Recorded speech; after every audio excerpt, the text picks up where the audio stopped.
परिवार व रिश्ते।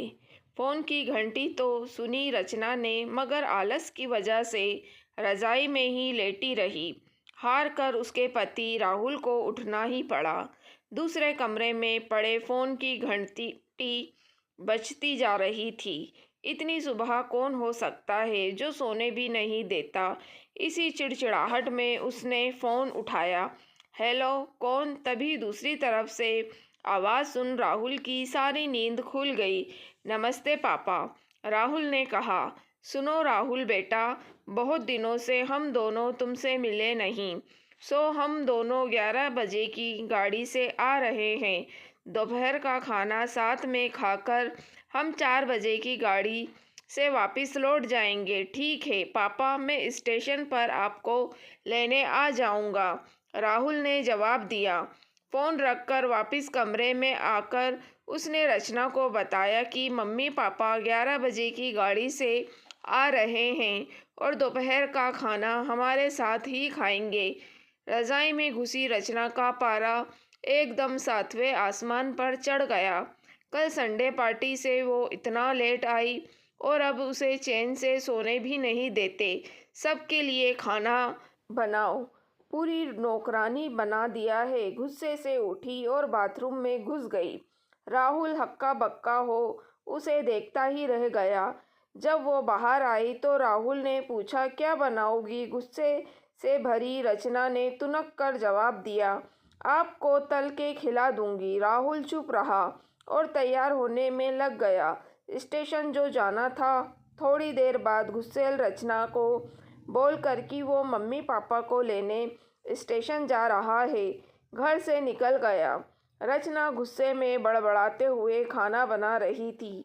दाल सब्जी में नमक मसाले ठीक है या नहीं की परवाह किए बिना बस कड़छी चलाए जा रही थी। उसे लग रहा था कि उसकी नींद पूरी नहीं हुई है और वो कच्चा पक्का खाना बनाने लगी और बेमन से पराठे तलने लगी। आखिर उसने सब कुछ ख़त्म किया, नहाने चली गई। नहा के निकली और तैयार हो सोफे पर बैठ न्यूज़पेपर के पन्ने पलटने लगी। उसके मन में तो बस यह चल रहा था कि सारी नींद खराब हो गई। बस कब वो आए, खाएं और वापस जाएं और खुद वो चैन से सो पाए। थोड़ी देर में घर की घंटी बजी तो बड़े बेमन से उठी और दरवाज़ा खोला। दरवाज़ा खोलते ही उसकी आंखें हैरानी से फटी की फटी रह गई और मुंह से एक शब्द भी नहीं निकल सका। सामने राहुल के नहीं, उसके मन अपने मम्मी पापा खड़े थे, जिन्हें राहुल स्टेशन से लाया था। मम्मी ने आगे बढ़कर उसे झिंझोड़ा, अरे क्या हुआ? इतनी हैरान परेशान क्यों लग रही है?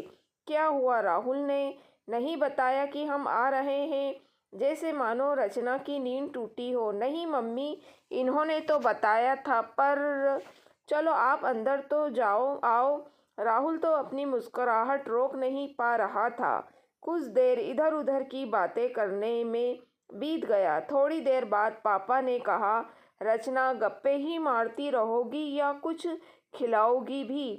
यह सुन रचना को मानो सांप सूंघ गया हो। क्या करती बेचारी को अपने हाथों से ही बनाए अधपके और जले हुए खाने को परोसना पड़ा। मम्मी पापा खाना तो खा रहे थे, मगर उनकी आंखों में एक प्रश्न था जिसका वो जवाब ढूंढ रहे थे। आखिर इतना स्वादिष्ट खाना बनाने वाली उनकी बेटी आज उन्हें कैसा खाना खिला रही है? रचना भी बस मुंह नीचे किए उनका खाने में साथ रही थी। मम्मी पापा के से आंख मिलाने की उसकी हिम्मत नहीं हो पा रही थी।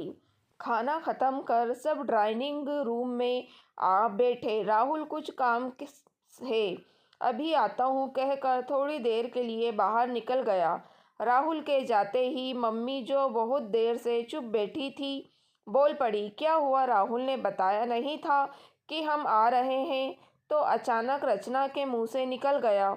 उसने सिर्फ यह कहा था कि मम्मी पापा लंच पर आ रहे हैं। मैं समझी उसके मम्मी पापा आ रहे हैं। फिर क्या था? रचना की मम्मी को समझते देर नहीं लगी कि ये मामला क्या है। बहुत दुखी मन से उन्होंने रचना को समझाया, बेटी हम हो या उसके मम्मी पापा, तुम्हें तो बराबर का सम्मान करना चाहिए। जैसे राहुल हमारी इज्जत करता है, उसी तरह तुम्हें भी उसके माता पिता और संबंधियों की इज्जत करनी चाहिए। रिश्ता कोई भी हो, हमारा या उसका, कभी फर्क नहीं करना। रचना की आंखों में आंसू आ गए और अपने को शर्मिंदा महसूस करने लगी। दोस्तों, अगर आपको कहानी पसंद आई है तो प्लीज़ आप मेरे चैनल वॉइस ऑफ नीलोफर को सब्सक्राइब ज़रूर कीजिएगा और मेरी वीडियो को लाइक और शेयर भी ज़रूर कीजिएगा। Thank you for watching.